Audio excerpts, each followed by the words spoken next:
আসসালামু আলাইকুম। এই একটা পেশেন্ট আর কিন্তু নাম আর কি গাল যেটাকে আমরা কই বা পাইরিয়া যে কয় বাসা হয়ে যাবে। পাইরিয়া হইলে লক্ষণগুলো হইলো যে ফার্স্টে এই দাঁতের গুঁড়াগুলা ফুলে যাব, আর এই দাঁতের গুঁড়ার মধ্যে অল্প ছোঁয়া দিলে রক্ত বাড়াবো, মুখ বন্ধ করবো।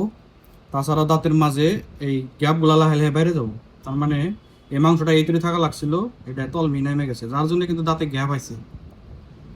আমার কাছে পেশেন্ট আওয়ার মেইন উদ্দেশ্য হইলো এই সাইডে খুলে গেছে, এই সাইডে আগুন স্বল্প করে আছে, এই সাইডে খুলে গেছে। খাওয়া বস্তু ফুড লজমেন্ট হয়। এই ফুড লজমেন্ট হওয়ার জন্য কিন্তু এই পাইরিয়ার জন্য কিন্তু ফুড লজমেন্ট হয়। এই যে দেখেন দাঁতের মাঝে গ্যাপ হয়ে গেছে, এই দাঁতগুলা মোবিলিটি আবহাওয়ার কয়েকদিন করে, যেহেতু পেশেন্টে অল্প হাইজিন এই লড়ছে, অল্প অল্প অল্প লড়ে। এটা পাথর কয় ক্যালকুলাস, মেডিকেলের ভাষায় ক্যালকুলাস কয়, যেটা পাথর বা আঙ্গুরে লোকাল ভাষায় কত সময় আহিরি কয় এগুলো। আর দাঁতের এই ঘষতে ঘষতে কিন্তু দাঁতে যে ক্ষয় গেছে। এটা পেশেন্টের পান খানা, কিন্তু এর দাঁত চকচক করার উদ্দেশ্যে বেশি বেশি করে ঘষে, এটা সার্ভাইকেল অ্যাব্রেশন করে।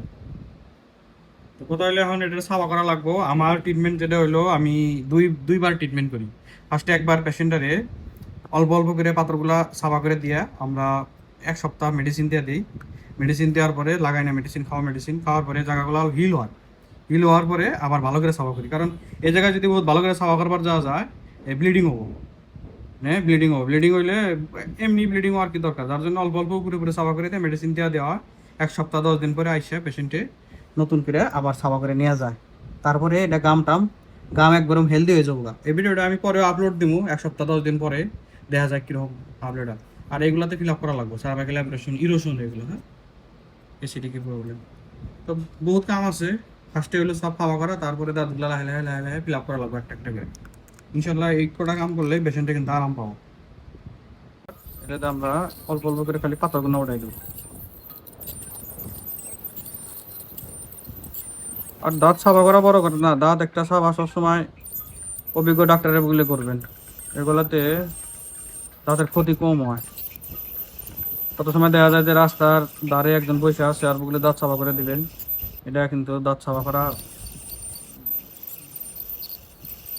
করলে আরো দাঁতের ক্ষতি বেশি হয়। যাই হোক, এই পাথরগুলো আমরা উঠাই দেবো। এই যে এটা পাথর, এটা পাথর প্রচুর পরিমাণে আছে, এগুলো সাফা করে দিলে আরাম হবে। সাফা অলরেডি করে দেওয়া আছে, অল্প অল্প পাথর নেওয়া আছে, কারণ আমরা সেকেন্ড সেটিং করবো যেহেতু।